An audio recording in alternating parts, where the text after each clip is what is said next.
தேவனே நான் உமதண்டையில்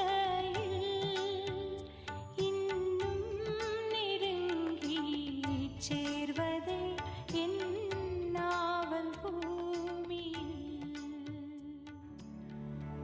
praise the Lord. கர்த்தரும் இரட்சகருமாகிய இயேசு கிறிஸ்துவின் இனிதான நாமத்தினாலே இந்த ஜெப நாட்களினுடைய 35வது நாள் ஜெபத்திலே இணைந்திருக்கிற தெய்வ பிள்ளைகள் எல்லாரையும் அன்பாய் வாழ்த்துகிறேன்.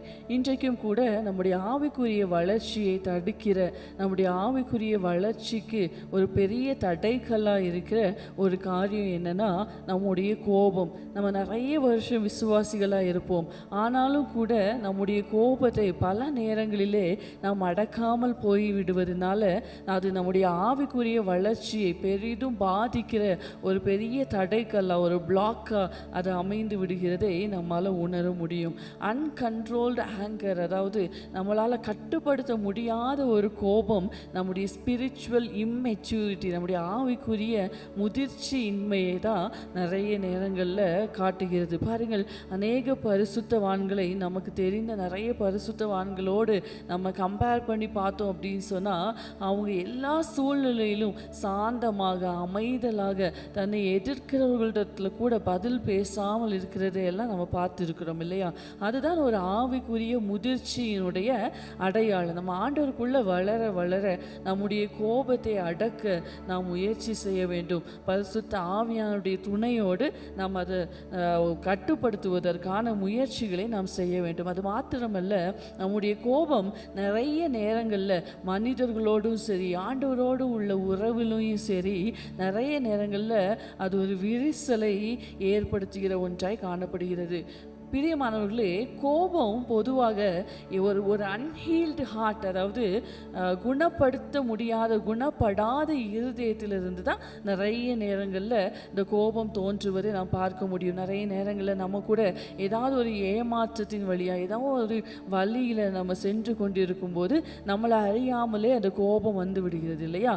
அப்போது சொஸ்த மனமாய் இருக்கிற நம்முடைய இருதயம் கோபத்தை தவிர்க்கலாம். எனவே ஆண்டவருடைய சமூகத்தில் நம்ம அதிகமாக ஸ்பெண்ட் பண்ணுறது மூலமாக, ஆண்டவருடைய சுபாவத்தை நாம் பெற்றுக்கொள்கிறது மூலமாக இந்த கோபத்தை நாம் தணிக்க முடியும் இல்லையா? மோசேயை குறித்து வேதம் சொல்லுகிறது, பூமியில் எங்கிலும் மோசேயை போல சாந்த குணம் உள்ளவன் இல்லை அப்படின்னு சொல்லி ஆண்டோடைய வசனம் சொல்லுது. ஆனால் அப்படிப்பட்ட மோசேயே கானானுக்கு செல்லுகிற வாய்ப்பை இழக்கிறதுக்கு காரணம் என்ன தெரியுமா?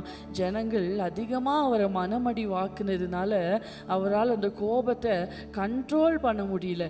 அதனால பாருங்க, அவ்வளோ தூரம் வழி நடத்தி வந்த மோசையால் கானான் தேசத்தை பார்க்க முடியாமல், கானான் தேசத்துக்குள்ளே பிரவேசிக்க முடியாமல் அவ்வளோ பெரிய ஒரு ஆவிக்குரிய ஆசீர்வாதத்தை இழக்க நேரிட்டது.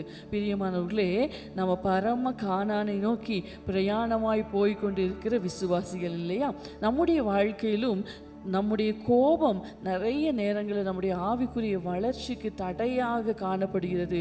இது ஒரு நாளும் நம்ம அந்த பரம கானானை சென்று அடைவதற்கு தடையாக அது அமைந்து விடவே கூடாது. யாக்கோபு எழுதின நிருபத்திலே 1வது அதிகாரம் 19வது வசனத்திலே, நீங்கள் கோபிக்கிறதற்கு தாமதமாயிருங்கள், ஸ்லோ டு ஆங்கர் என்கிறதாய் வேதம் நமக்கு சொல்லுகிறது.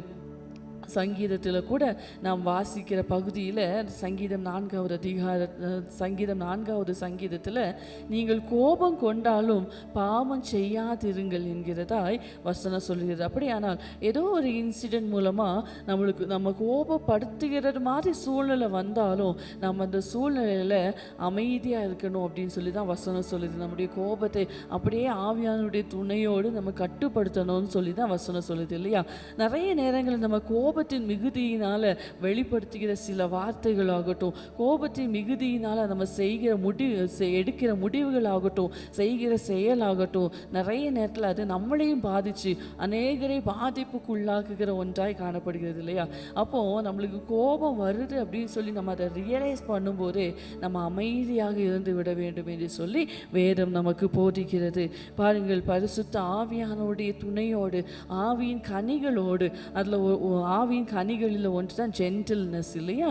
ஆமாம், கோபத்தை நம்ம கட்டுப்படுத்தக்கூடிய துணையை நமக்கு பரிசுத்த ஆவியானவரால் மாத்திரம்தான் நமக்கு கொடுக்க முடியும். எனவே ஒவ்வொரு நாளும் நம் பரிசுத்த ஆவியானுடைய துணையை கேட்டு அதை பெற்றுக்கொள்கிறவர்களாக ஒவ்வொரு வருஷம் கடக்கும் போதும் நம்ம ஆவியானவருக்குள்ள இந்த கோபத்தினுடைய அளவு நம்மளுக்கு குறைஞ்சிட்டே வரணும். பார்த்தீங்களா? செல்ஃப் ரெஸ்பெக்ட் அப்படிங்கிற பேரில் நம்ம நிறைய நேரத்தில் மற்றவர்கள் பேசுகிற வார்த்தைகள் நம்மளால் தாங்க முடியறதில்ல, மற்றவங்க நம்மளுக்கு எதிராக செய்கிற சில செயல்கள் நம்மளால் தாங்கவே முடியறதில்ல, உடனே நமக்கு கோபம் வருது இல்லையா? ஆனால் கர்த்தருடைய பிள்ளைகள் நமக்கு எதிராக யார் பேசினாலும் சரி, என்ன செய்தாலும் சரி, நம்ம இயேசு தான் நமக்கு ஒரு பெரிய மாடல் இல்லையா? அவர் பொறுமையை நம்மளுக்கு முன்வைத்து போனார், நமக்கு மாதிரியாக காண்பித்து போனார். தன்னை சிலுவையில் அறைந்த போதும், தன்னை ஏளனமாய் பேசும்போதும், தன்னை குட்டும் போதும், பரியாசம் பண்ணும் போதும், தன்னுடைய முகத்தில் துப்பும் போதும் கூட அவர் அமைதியாக இருந்தார், ஒன்றுமே பேசவில்லை. தன்னை இகழுகிற சேவகர்களை கூட அவர் பதிலுக்கு ஒன்றுமே பேசாமல் அப்படியாக பொறுமையை நமக்கு மாதிரியாக பின்வைத்து போனார். எனவே பிரியமானவர்களே, நம்முடைய கோபம், நம்முடைய ஒரு நிமிஷ கோபம் நம்முடைய பல ஆண்டுகளாக இருக்கிற நம்முடைய ஆவிக்குரிய வளர்ச்சியை, நம்முடைய சாட்சியை அதுக்கு எடுத்து விடும். பாருங்கள், நிறைய வருஷமாக நம்ம கஷ்டப்பட்டு சேர்த்து வச்சிருக்கிற சாட்சியை கூட ஒரு நிமிஷ கோபத்தில் எழுப்புகிற சில வார்த்தைகள் அதை அப்படியே ஸ்பாயில் பண்ணிடும் இல்லையா?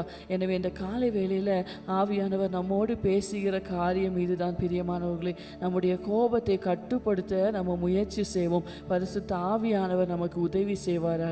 நாம் ஜெபிக்கலாமா? எங்களை அதிகமாய் நேசிக்கிற எங்கள் அன்பின் தகப்பனே, ஆண்டவரே, நீங்கள் கிருபையாக கொடுத்த இந்த புதிய நாளுக்காக உமக்கு நன்றி அப்பா. இந்த நாளிலும் நாங்கள் கற்றுக்கொண்டது போல ஆண்டவரே, எங்களுடைய கோபத்தை நாங்கள் அடக்கி கொள்ள, எங்களுடைய கோபத்தை கண்ட்ரோல் பண்ணுகிற பவர் ஆண்டவரே நீர் எங்களுக்கு தர வேண்டுமா ஜெபிக்கிறோம். ஆண்டவரே, நாங்கள் கோபிக்கிறதற்கு தாமதமாய் ஆண்டவரை காணப்பட கர்த்தர் உதவி செய்யுங்க. கோபம் கொண்டாலும் பாவம் செய்யாதிருக்க கர்த்தர் எங்களுக்கு உதவி செய்யுங்க ஆண்டவரே. அப்பா, எங்களுடைய ஆவிக்குரிய வளர்ச்சிக்கு ஆண்டவரே எங்கள் கோபம் ஒரு தடையாக இல்லாதபடி, எங்களுடைய சாட்சியை கெடுக்காதபடி கர்த்தர் எங்களை பாதுகாத்து கொள்ளும்படியாய் ஜெபிக்கிறோம் ஆண்டவரே. அப்பா, இந்த புதிய நாளிலும் ஆண்டவரே உம்முடைய சமாதானம், உம்முடைய இரக்கம், உம்முடைய கிருபை, உம்முடைய பாதுகாவல், உம்முடைய வழி நடத்துகிற பிரசன்னம் எங்களோடு கூட இருக்க வேண்டுமாய் ஜெபிக்கிறோம். இயேசுவின் நாமத்திலே கேட்கிறோம் ஜீவன் உள்ள நல்ல பிதாவே. ஆமேன், ஆமேன். God bless you. கர்த்தர் உங்களை ஆசீர்வதிப்பார். ஆமென்.